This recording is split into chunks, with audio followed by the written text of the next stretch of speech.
Thank you, sir. Thank you very much. Before we ask Dr. Jha to start, may I request immediate past president, Masudan ji, to please say a few words. Everyone, respected Jha Sahab, respected President Sahab, Deepak Vidyarthi Sahab, and Rajasekhar ji, and other participants.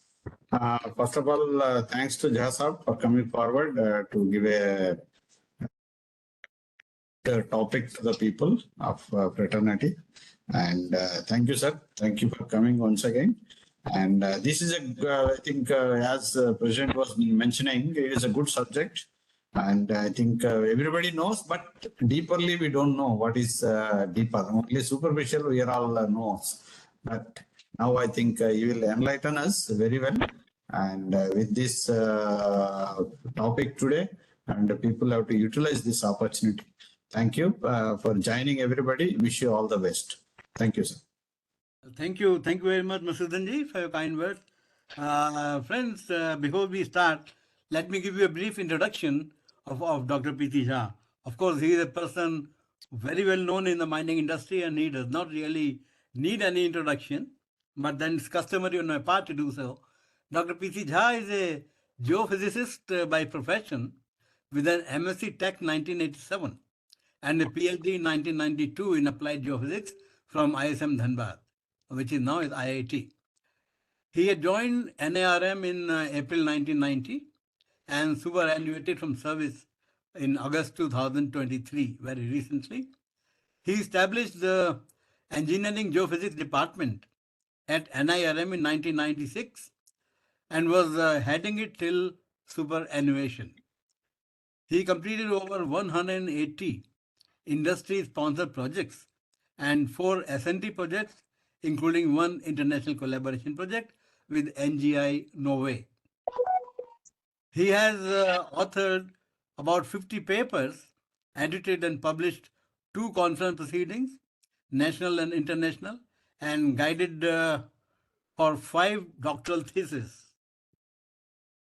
His area of expertise includes GPR survey with guided profiling and frequency, domain attenuation, tomography, 3D tomography, microseismic monitoring for dynamic stability evaluation, defect mapping, characterization, foundation evaluation and stability studies, subsidence studies, vibration data analysis, forensic investigations for critical failures, MASW survey for ground stiffness settlement, liquefaction and compaction analysis. He is a member of several professional bodies and scientific societies in the field of geophysics, geology, seismology, mining, IT, NDT, and rock mechanics. With these few words in the introduction of Dr. P.C. Jha, I'll be requesting him to make his presentation. Before that, may I request all the participants, please switch on your video so that we can take a quick snapshot. All participants, please put on your videos.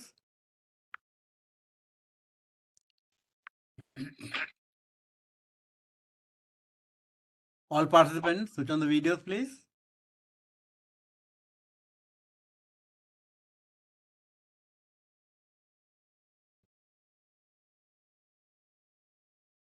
There are 3 more left. Yeah, good. 2 more. Mr. Arun Kumar Jha, Mr. Shashi Kumar N.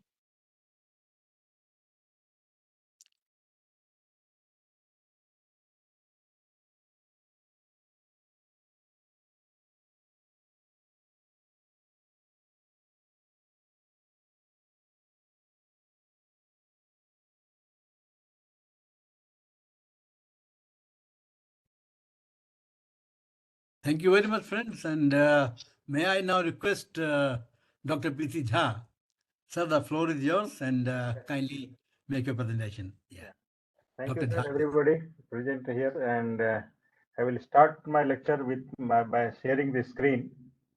And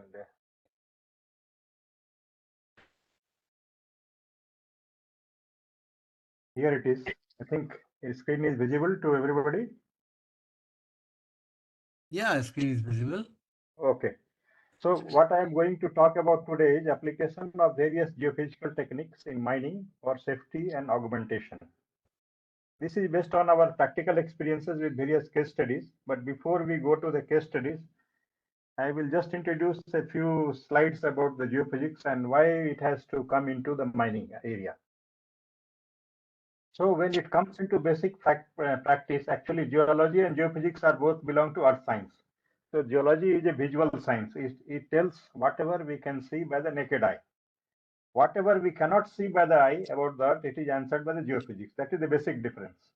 So the quest for knowing the unknown earth has brought the subject of geophysics into practice. It is a reliable, economical, and expeditious method by which we do this study.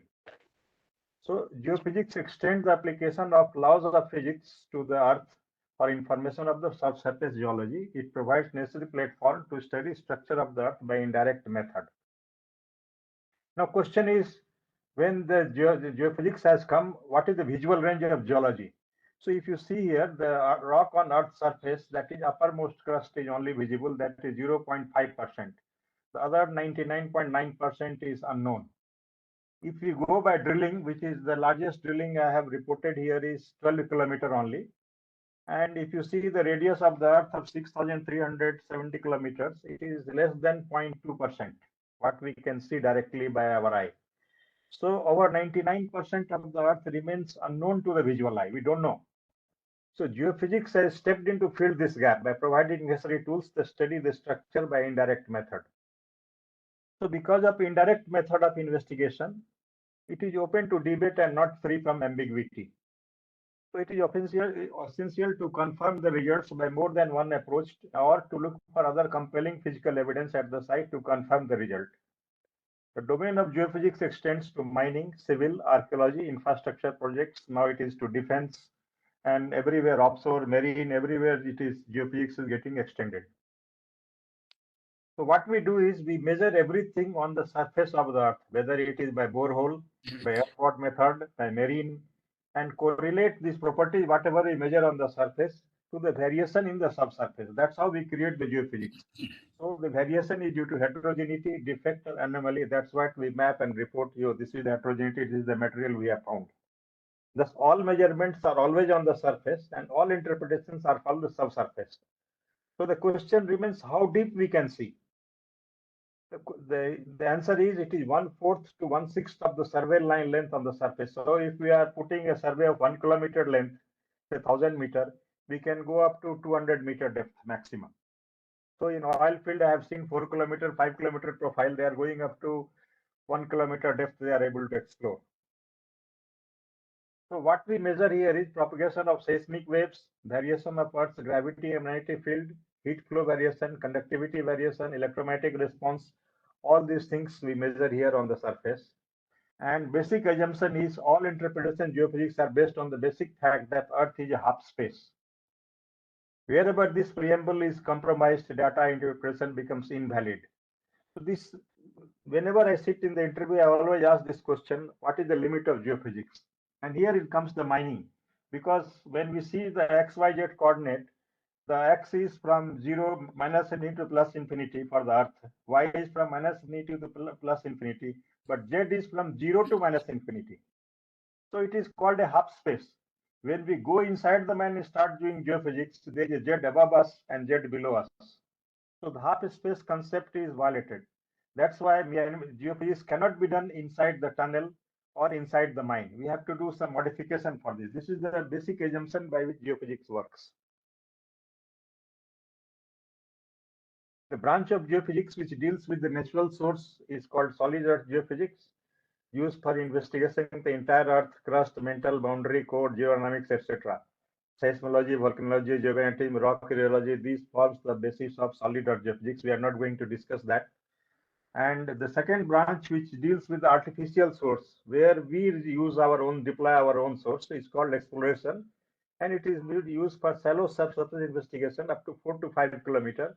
Maximum audio magnetotelluric method has come that goes up to 30 kilometers. So this field was mainly developed for oil exploration, mineral exploration, and groundwater exploration. And application of explosion geophysics to oil and mineral made it the fastest developing branch.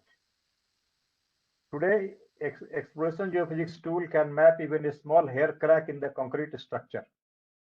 This is commonly being used for all types of stability related issues, be it static, that is whenever we see at that time whatever defect is there, or dynamic, what we are seeing, what will happen after 1 month, what will happen after 2 months. The dynamic part of it also can be answered by geophysics. So it even aids in evaluating the efficacy of restoration measures. You see, whenever there is a defect, they grout it. Whether grout has really reached or it has stabilized the area, we can check it again by geophysics. How costly it is. This is the very important. There are to a rough estimate, 50 to 60% of the cost of oil what we buy from market is the cost of geophysical exploration. And for 25 to 40% of the mineral cost goes for exploration. Remaining all is marketing, development, etc. But exploration is very, very costly. So with so much money at stake, roughly 600 to 800 crore per year, even in India, we spend on this geophysics. So maximum development is made in this field, leading to automated data acquisition, automated processing, visualizing, including 4D processing. Everything has come by software because money is there at stake. So these are the various application areas where we can use different methods for different purpose. This is a standard table. I'm not going to go into detail of it. What is important in this thing is where geophysics is useful, wherever you have an index greater than 2. That is 3 or 4 is very good. 1 or 2 is not so reliable. It can be used in combination with other method. This is another method of classification, same way, other way of writing it. So when it comes to mining, geophysical methods are very useful in mining projects. The surveys are generally look for concentration of anomalously high value of a given property, that is conductivity, density, seismic velocity, magnetic susceptibility we measure. The results of survey are used to identify a target of interest or to correlate the special variation of value of the property with variation in the geology. Thus, primary reason to do geophysical investigations are to get information on geology and possibly to find targets of economic interest. That is what we call it mineral exploration. So geophysical methods are routinely used for rapid data collection and cover large areas. They minimize the requirement of drilling. That is very, very important. Drilling is very costly and time consuming. When we do geophysics, 80% of the requirement of drilling is cut, and we can save the cost as well as time. In many cases, more than one geophysical method can be used to help understand geological context of the geophysical survey results. Like in electromagnetic survey, we may identify a conductor body. A small gravity survey can be done to see if a conductor body is associated with the high density material or low density material. If there is no gravity anomaly, it is from metallic sulfide. It is conductor is not likely to arise from metallic sulfide. It may be non-metallic ore. So in mining, what method we use? We use electrical method. We have different resistivity technique, induced polarization, self-polarization. We have seismic method, refraction, and surface wave method. We have GPR. We have gravity and magnetic method. We have electromagnetic method. We have radiometry, well logging. Various methods are there. And this logging in mining, that is borehole logging in mining, that is called well logging, is very, very important. It is the practice of making a detailed record of geological information penetrated by a borehole. That is, it is an invasive method.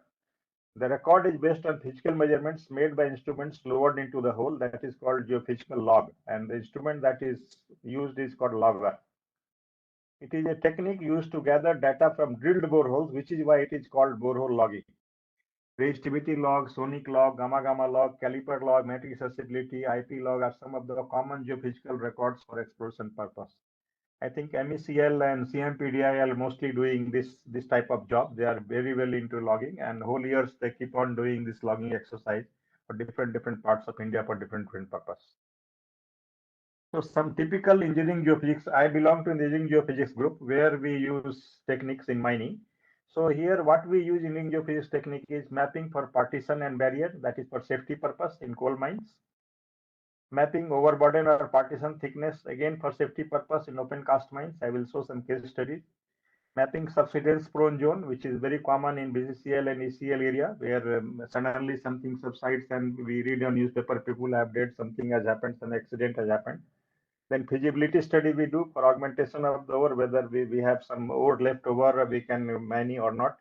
Analysis of tailing pond for safety purpose, leakage mapping, residual ore recovery. So these are the areas where we can do engineering geophysical applications in mining.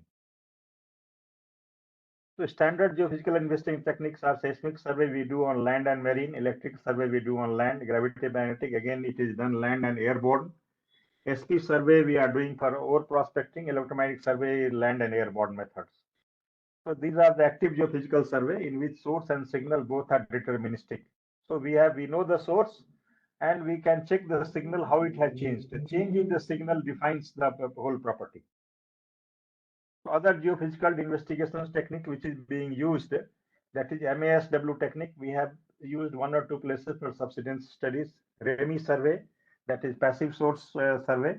Then cross-hole survey, we are using civil engineering. Microseismic survey for dynamic stability, that is monitoring the system. And passive geophysical survey is recent fancy in geophysics. It provides extra information about the subsurface from the non-deterministic source. I will make some comment about it at the end of the lecture. I will explain what is passive survey.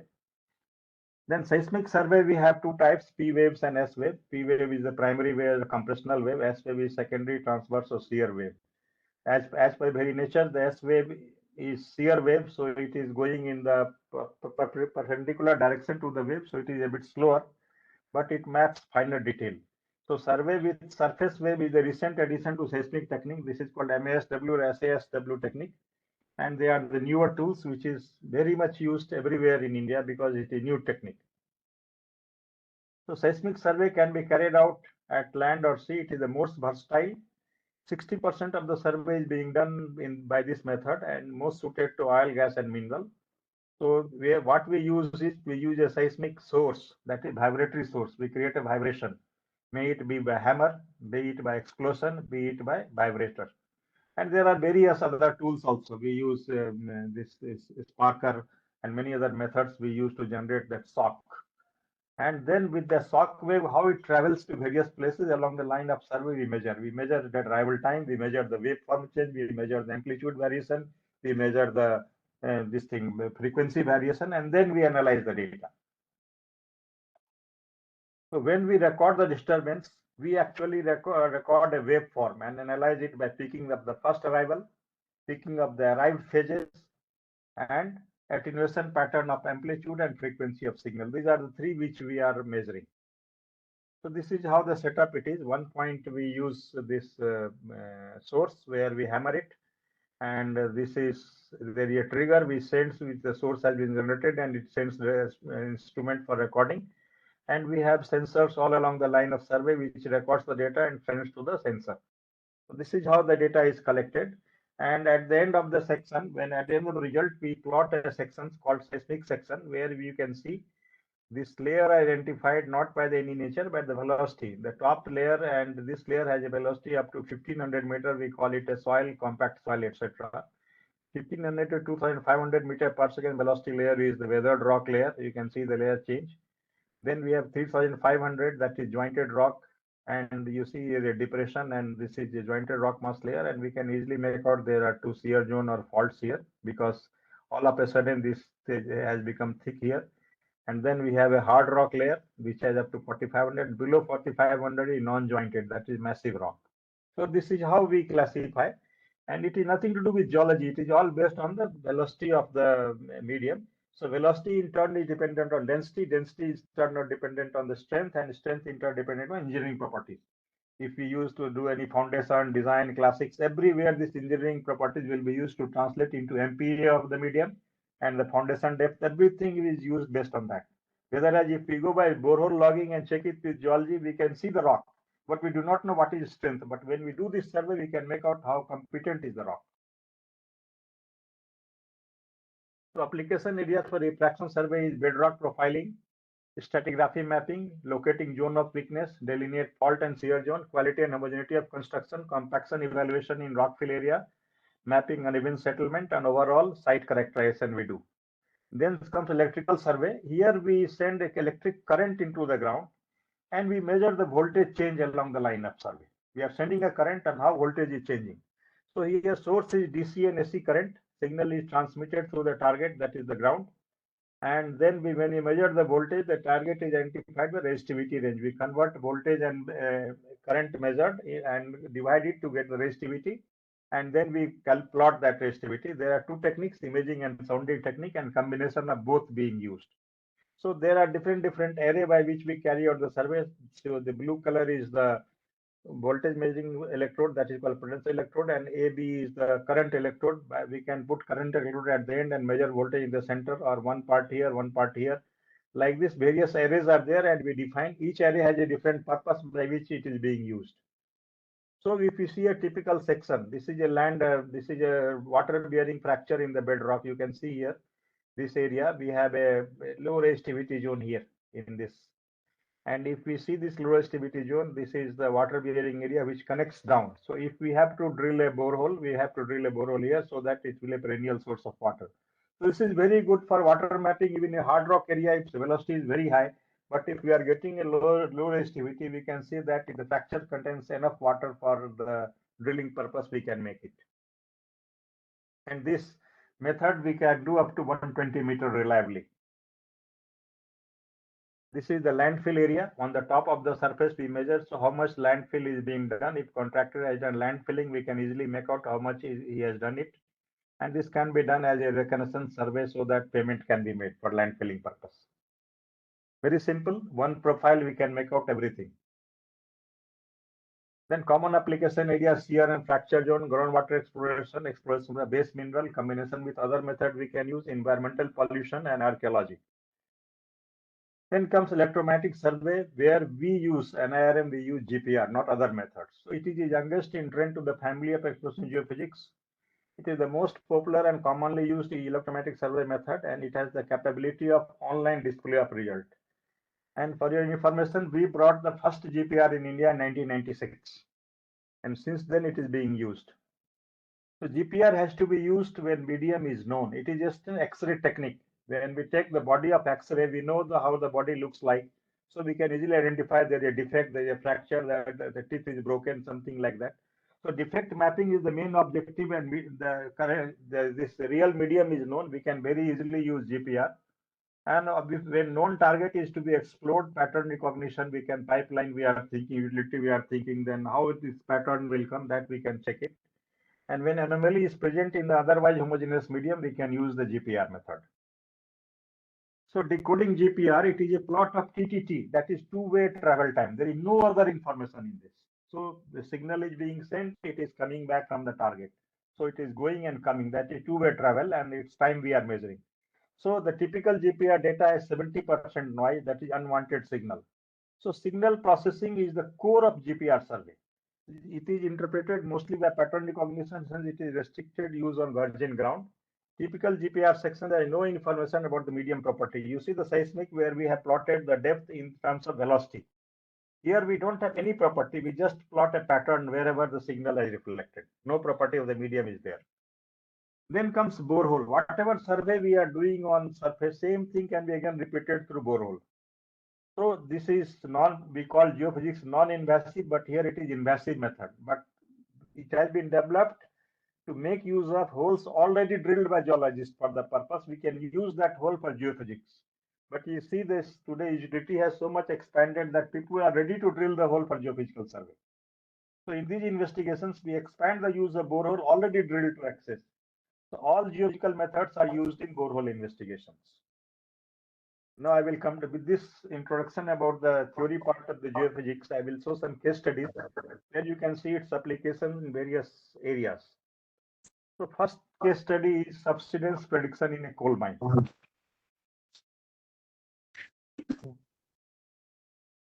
So normally we are using two types of seismic waves in exploration, P wave and S wave. P wave is a longitudinal wave whose velocity dependent on the density of the medium. It goes like a bullet. The direction in which it is fired, it will go like that.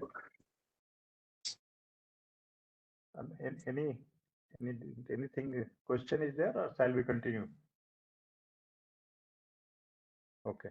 So S wave is a transverse wave or shear wave which cannot pass through liquid. It is liquid or gas. So if you see a snake moving, it goes ahead, but it does right and left movement.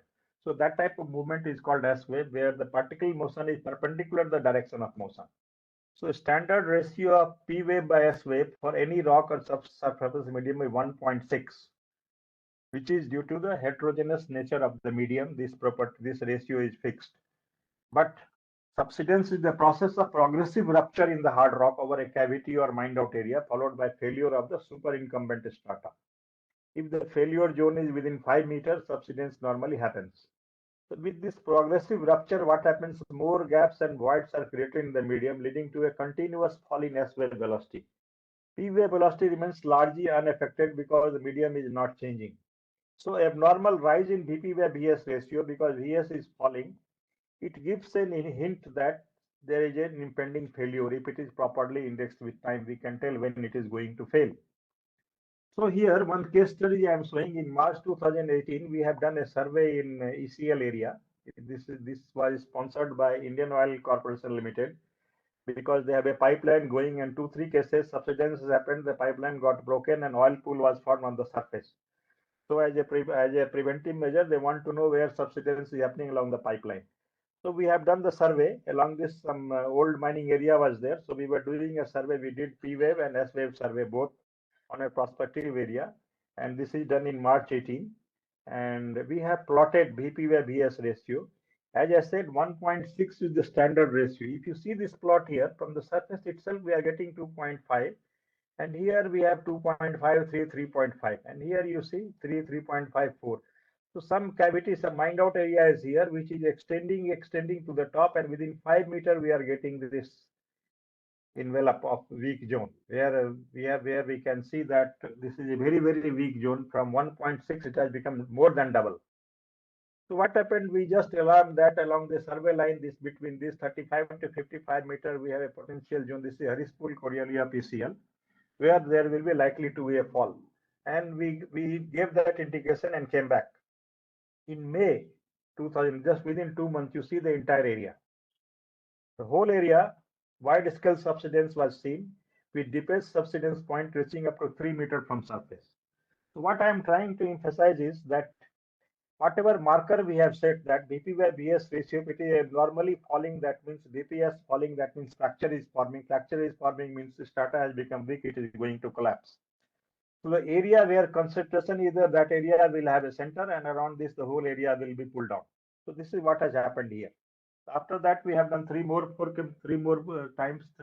case studies we have done, and everywhere we have marked. Only thing is we have to establish the time of failure to this ratio, which we have to do over a period of time by scaling factor. How we have to scale it with some borehole data, but we can easily identify which area is going to fail. So implications is abnormal drop in Vp/Vs ratio, an established precursor for an impending earthquake. We have brought this concept from seismology. Earthquake, this is a standard practice. So we extended this concept to show that it is applicable for subsurface subsidence also, because both earthquake and subsidence manifest a similar process, that is sudden release of stored energy. What is called earthquake? Energy is getting stored and all of a sudden release due to collapse, leading to collapse or quake.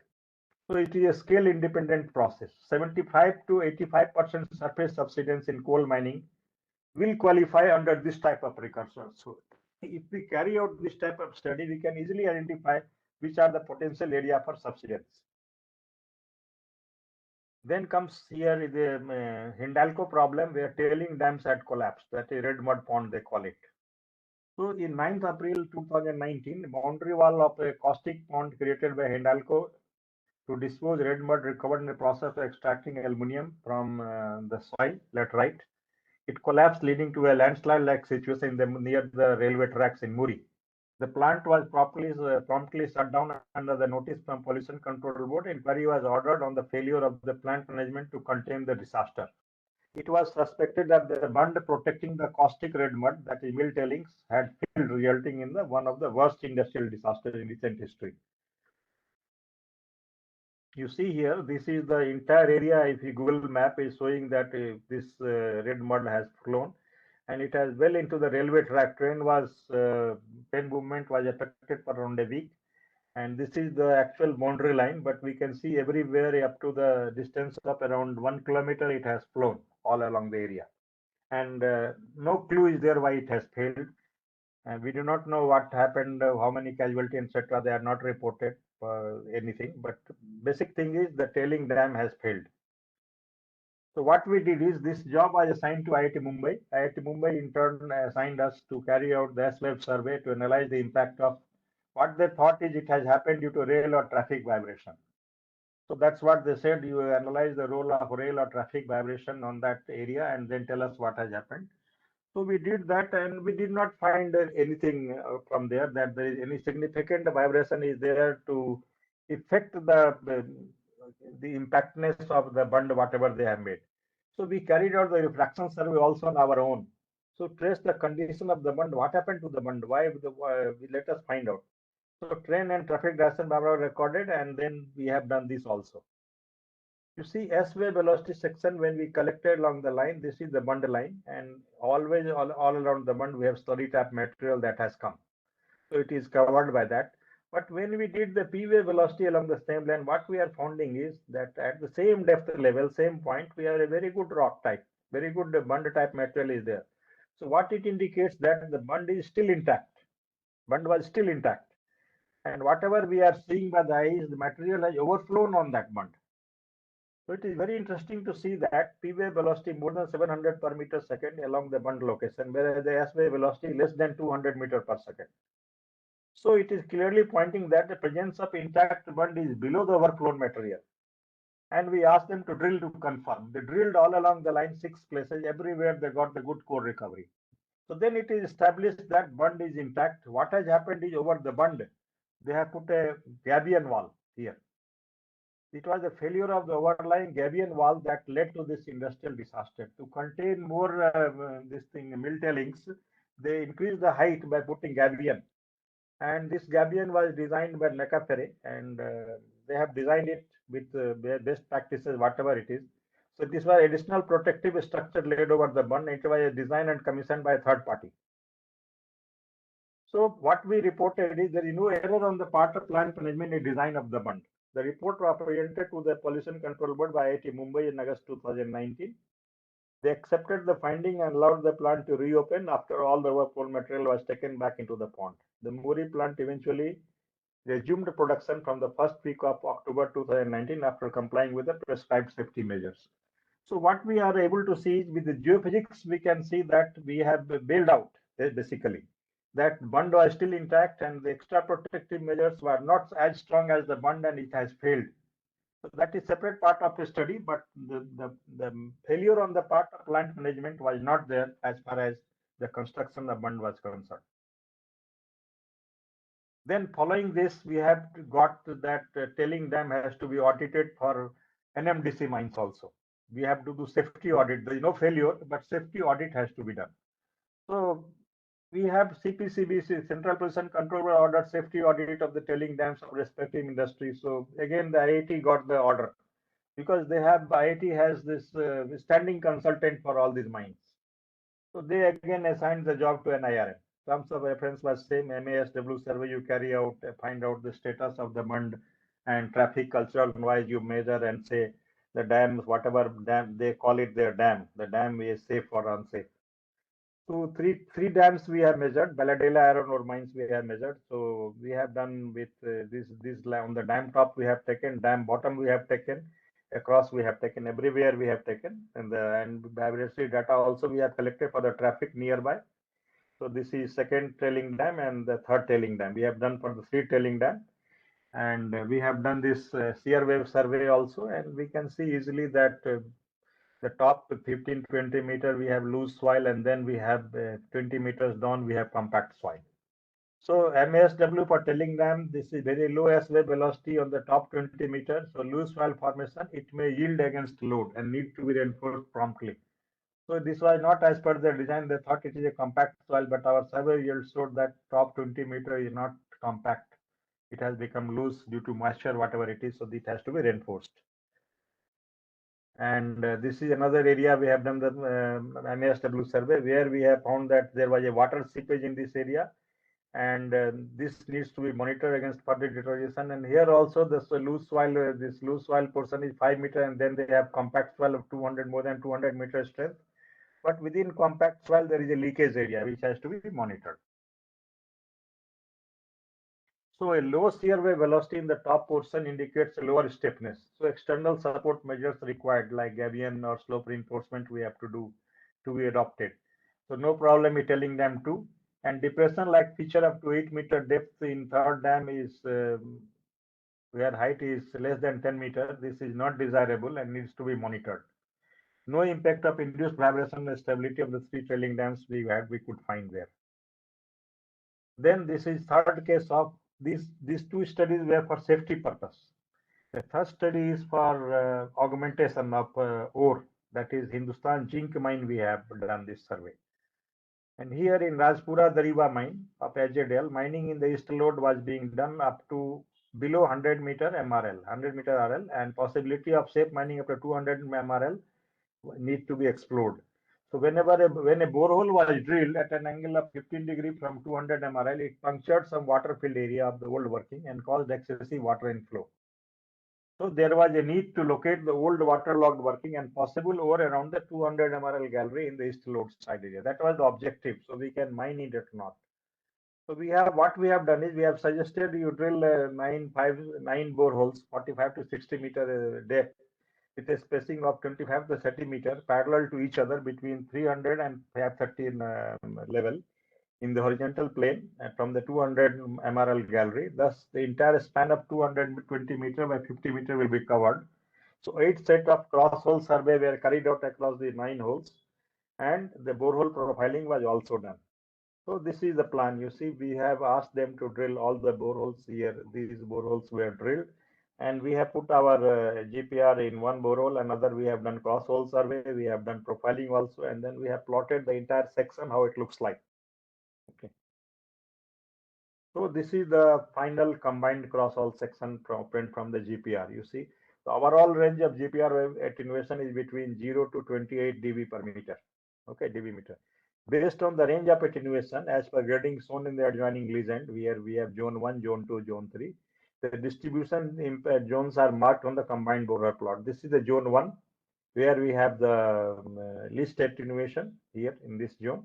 Then we have zone 2, which is in yellow zone, and we have a zone 3, red zone, with the highest attenuation. So 3 zones we have marked. The question is why 3? So zone 1, which is the low attenuation zone, is representing the water filled area. It is very clear here. Zone 1, this is the water pocket. At least here they might have drilled in the inclined direction from this, where they punctured the borehole, so they should avoid this area. Now comes zone 2, green yellow colored contour. They align with the direction of the shear zone, indicating the presence of mineralized zone and fresh water. And zone 3 has the highest GPR wave attenuation. The highest value of attenuation indicate conducting medium or the presence of high grade locked lead zinc deposit. So what we suggested is they should focus all mining in this area. Here there is some shear zone. There is still we have pocket. This is pure water filled area. Here also they will have water ingress, and there they can do mining. And they have done mining after this report. They have done the mining. So here what we have done is the ores which we are locked, which has to be recovered. We have confirmed which area is safe for mining purpose, and we can unlock the ore body there and mine it out safely. Then the most important application now is that of developing open cast mines over mined out underground mines. So this is again augmentation purpose, because the shallow ore has to be mined by the open cast mine. But the problem here is this entire, once you mine out the underground, the entire area is not intact. Many places the cover becomes deteriorating, and this mining equipment goes down, that it sinks, because the cover is less than 5 meter, 4 meter, and whatever miner we use it is unsafe. So we have to do some survey to mark out unsafe area, because once we do open cast mining, everything is open. We do not know whether safe or unsafe. 2-3 accidents have taken place. So here we have done this experiment in Singareni Collieries area where we have done this survey.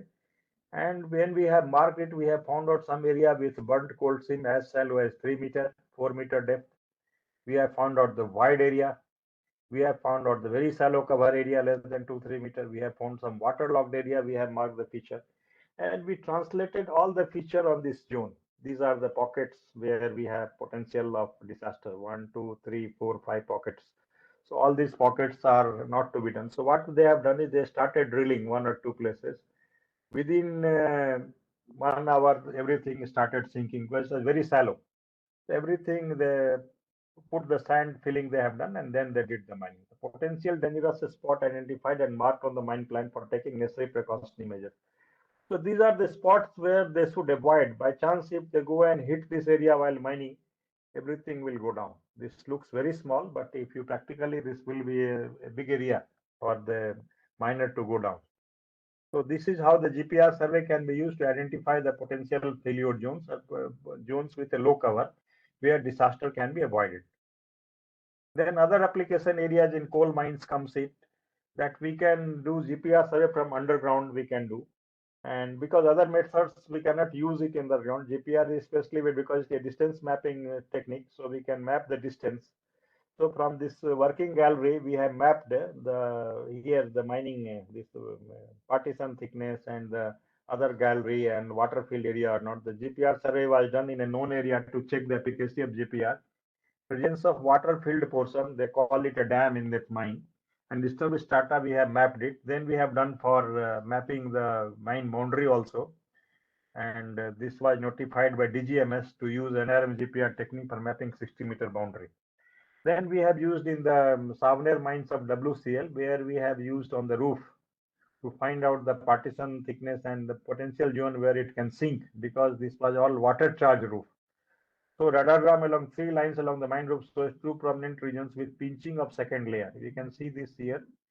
This layer is pinching. 2 layers are pinching one another. So these are the potential layers within 2-3 meter where it is going to collapse.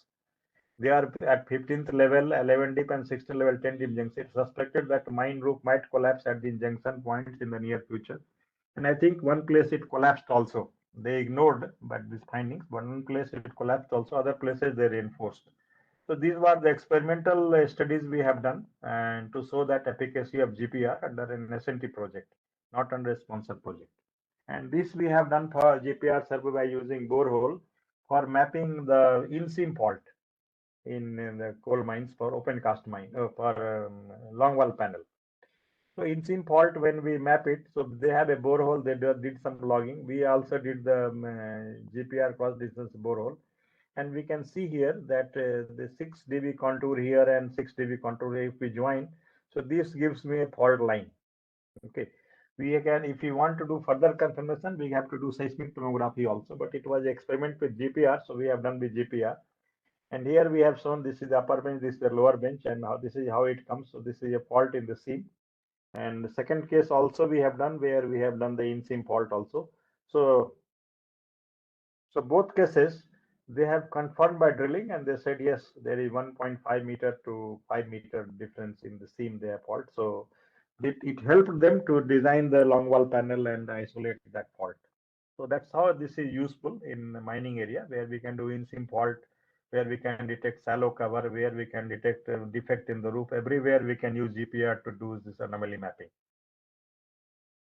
So we have done another comprehensive study in the case of National Green Tribunal order for evaluating the rock mass condition around old mine workings of SCCL in Umaria district in Madhya Pradesh, where all along the area, Umaria Bandhavgarh Road, we have a lot of these types of cavities, sinkhole, cracks, and people got scary when they saw these things. And in many buildings, cracks developed. So they approached NGT. SCCL said, we have not done any mining in that area, we have no idea. Finally, NGT ordered that we have to do survey and find out and take necessary safety measures. In turn, NGT directly awarded this job to NIRM and asked SCCL to pay. And we have done this survey using seismic refraction, electrical resistivity, MSW tomography, all techniques we have done. And most of the section has telltale signature. We don't need to do any interpretation. You see, everywhere we have this weathered rock and filled with water and all those areas. So it has material is already withdrawn by mining. Okay. So this is probable mine incline, weak zones, and we can see water bearing strata, dry strata. So wherever we are seeing sinkhole near to that, we are getting that some information it has been mined out or it has become weak and because shallow mining activity. So everywhere it is there that we have to go for sand filling to avoid further disaster. That's what we reported. And they have ordered, the NGT has finally passed the order, SCCL has to take all necessary measures. They are doing it now. This is one case studies where we can do this, not directly mining, but for safety purpose, we have been asked to check whether GPR can do landmine or not. We have done for in Chhattisgarh in Kanker district, Dantewada, where it is the most infamous for this landmine blast. And this particular location is the area where it has landmine has blasted and killed two IPS officers of DIG rank and SP rank. And the entire area is in Naxalite infested. So what they have done is they have buried some landmine like this, plastic landmine. Okay, and asked us to do survey on a virgin area. Everything they have dug out so that we cannot make out where it is buried. And we were asked to do a survey and map it. And for safety purpose, we were assigned a bomb disposal squad so that in any event of mistake, they will defuse the bomb. It was a landmine, and the person who has buried, they were laid off. So we have done this survey and think, no, we have not done, I have not shown the presentation here. So we have done this survey and marked this wherever we have landmine area with this type of things. And then you see here, this whenever we have a buried object, we can see the sweep spread and the distance. So we have marked 6 locations on the ground wherever we had landmine. And it was buried in tiffin, it was buried in plastic bags, somewhere it was buried like this. And everywhere the next day this BDS came, this person came, they all dug out that area and diffused. So everywhere we have located all the mines were found out correct by the GPR survey. So that's how we could see that the GPR survey is useful and we did not search for any technique. Only thing is it has to be done by automated method. So that they said they will go ahead, but I don't know what happened after that. So these are some of the application areas which we thought it will be useful where if mining people use it for many other areas where we are doing work wherever we get the work from industry. But there are many other problems which industry didn't refer to us. So taking cue from this method, success of these methods, we can solve many other problems in mining areas also. So this is what I wanted to show. And I think with this, I end my presentation. If there are any questions, I will be ready to answer. Thank you. Thank you very much, Dr. Jha, for the wonderful presentation that you have made so nicely, in simple words, explained the difference between geology and geophysics. It was very interesting indeed. So I'll request now the participants to put any questions to him if you have. Well, the participants, please.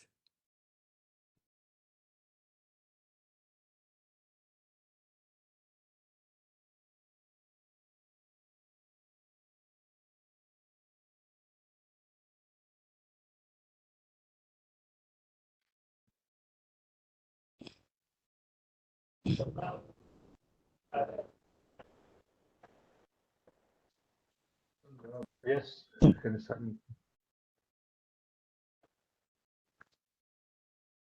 unmute yourself and speak, gentlemen. Yeah, Jazab, I'm Syriac here. Yeah. Yeah, wonderful presentation. A lot of insights into Good GPR. evening. Yes. Yeah, it was very insightful. Now, only a few questions on the this one, sir, on the tailing dam. Tailing dam, you said on the red earth in Indalco. So, Yes. how did you do that when it was collapsed? The mud was sinking, and how did you do the GPR over the tailing dams? We did not do GPR. The result was of MESW survey and this seismic refraction. GPR was not done there. The results what we are showing is S-wave velocity and P-wave velocity. Okay, okay. You didn't use GPR, so you didn't have to get onto the site. Okay. GPR will not work there also because it is all saturated area. No? We will not get the real signal from there. Okay. Okay. The second one was Fine. the second one was on the cross-wall borehole. So Yes. the GPR going into the borehole, is it? How do Yes, yes, yes, yes. Okay. The So GPR. what we do everywhere, we do borehole from the surface and do underground. Okay. In this particular case, which we have shown, the whole boreholes were horizontal. Okay, from the underground level, horizontal borehole. So we have to do a guided pushing mechanism. We have to do for borehole. Normally, when vertical borehole, it goes by its own weight. But where we have to push it, that is the only thing we have to do. But yes, it was through borehole. And between the two borehole, we measured. From one borehole was used as source, other borehole was used as receiver, and we measured the data transmission. And then we plotted the tomogram. Okay. So that means the antenna must have been long, no? How did you push it into the borehole? Antenna. If you come to an RM, antenna is I think 30 centimeter long, 30 to 40 centimeter long. It's wire antenna. Okay, okay. It's So wire you dismantle antenna. it and sell it separately. Okay. Yeah, it is a 400 megahertz antenna, and it is a wired antenna. The length will be around 20 centimeter each arm, so 40 centimeter total length, and we have used it. Okay. And on the landmine, you said it was plastic. Thank you. Any other participant? One more Yes. question, sir. They Yeah. buried the plastic landmine because metal landmine they can detect by HHMD, handheld metal detector. Plastic cannot be detected. That's how they are getting killed everywhere. Okay, So because deliberately they wanted whether we can detect plastic mines or not. That's why they have given that type of job to us. okay, because we are in Laos in near Vietnam border. There's a lot of landmines, and we had to do the exploration in the gold mine. So we use the drone-based GPR. Yeah. There we were thinking whether whether it will work for plastic. But then I think you have used GPR and it works for plastic, so that gives Yes, yes, it the works. confidence. Yes. Right, sir. Thank you. Wonderful. Thank you. Thank you. Yeah, Mr. Rajshekhar ji, I think you are Yes, trying I am here, sir. I have a little, because as I told you that I had certain other programs running around. Just now I landed into my room of this background. Okay, I will change the background. Okay, because, sorry. See, what I would like to discuss with our guest today is that we had several. Hello? Yes, yes, please. Is there any loss of voice, sir, please? No, No, it's no, okay. no. You are clear. Go ahead. What I'm talking is, see, our president in the inaugural speech, he said that is a old wine. Old wine always will have its own different taste. It is been repeated. No problem. That is one part of it. See, I feel it is a repetition of what we have done all the days, what we have learned today, what we have to do tomorrow. That's what our the guest speaker spoke today. It is a highly, commendable presentation. One we should appreciate that it may be repetition in certain levels, but I will feel that it is a refresher course.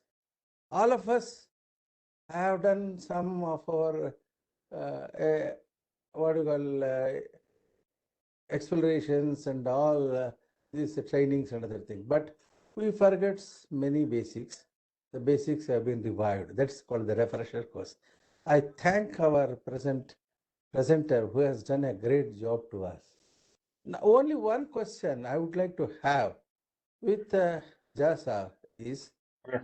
sir, you have missed one issue, that is interboreal tomography with HRSS, especially in the lignite areas of Rajasthan. Am I correct? I may be wrong. I may be. you are the best judge to say on that, because it's better not for me to comment on that. What I feel. Okay. I will make a comment on this. We have not done through the borehole, but we have done for this lignite in this Gujarat area, okay, Kutch area. Okay. And we have done the surface survey. The problem is the velocity in lignite and velocity of the host rock is so much less than 10% different.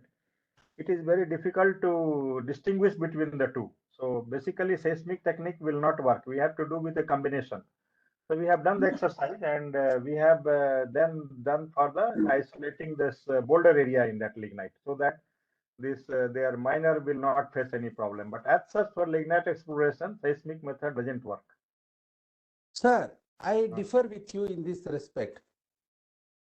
In Kapurdi and Barsingsar and other areas of Rajasthan, MECL has done this geophysical borehole logging with inter-borehole HRSS tomography for avoiding excess drilling. And even one of our geophysicists, Mr. Das, has established a program. Even with that readings, he can say the range of ash content of that particular horizon. It was done. I think, I'm sorry, I'm referring to all those things. No, you are correct. But what I was talking, what I have done with the surface method. With borehole we can do. What I have done with the surface, so I am talking about that. We have not done with the borehole. With the borehole, existing borehole, we can do that vertical correlation. We can do that, and with the surface, it cannot be done. That's what I made a comment. Yes, sir. Yes, okay. Yes, it can be done, sir. I think in your presentation, HRSS application, as there was no mention about that. That is only my request to add whenever you do your future presentations. Okay, Yes, thank sir. you. Thank you. That is my humble request, because I was an MECL fellow. Yeah. I was involved in the coal and lignite explorations. Okay. With Das and other person, I forgot his name, who is no more. Okay, it's all right. That's a different issue. They did a lot of job. We did HRSS and interboreal tomography in that. Okay. That's why. That is the reason why I am interpreting. Excellent. I thank for your excellent presentation of the day. Thank you, Mr. Rajshekar. Thank you very much for your remarks, for your comments. But let me just tell you one thing, that during the course of life and during the course of work, we learn so many things. And it's not Yes, sir. really practicable to put everything in half an hour presentation. It's That's only true. That's true. certain That's things true. which he has thought is important, he has put a focus on. Yeah, that's true, sir. I agree. Okay. 100% Any agree. other participants have any other questions?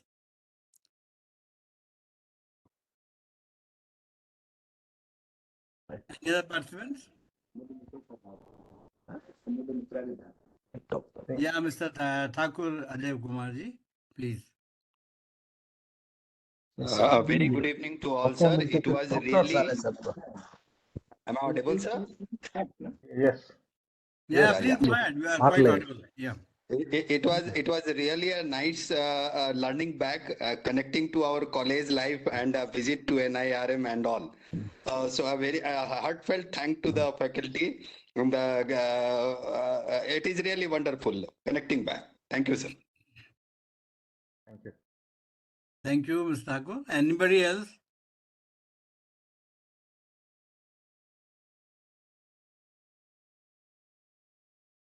So friends, if there are no more questions, we would like to conclude the session.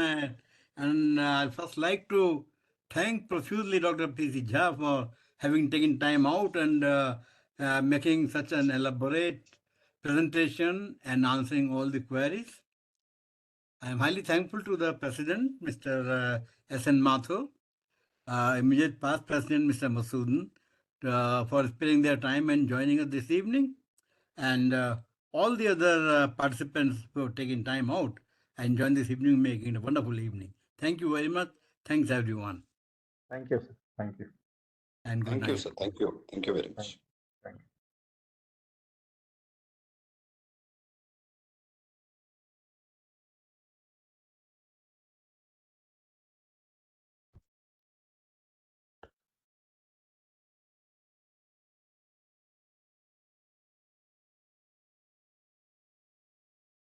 So we can leave now.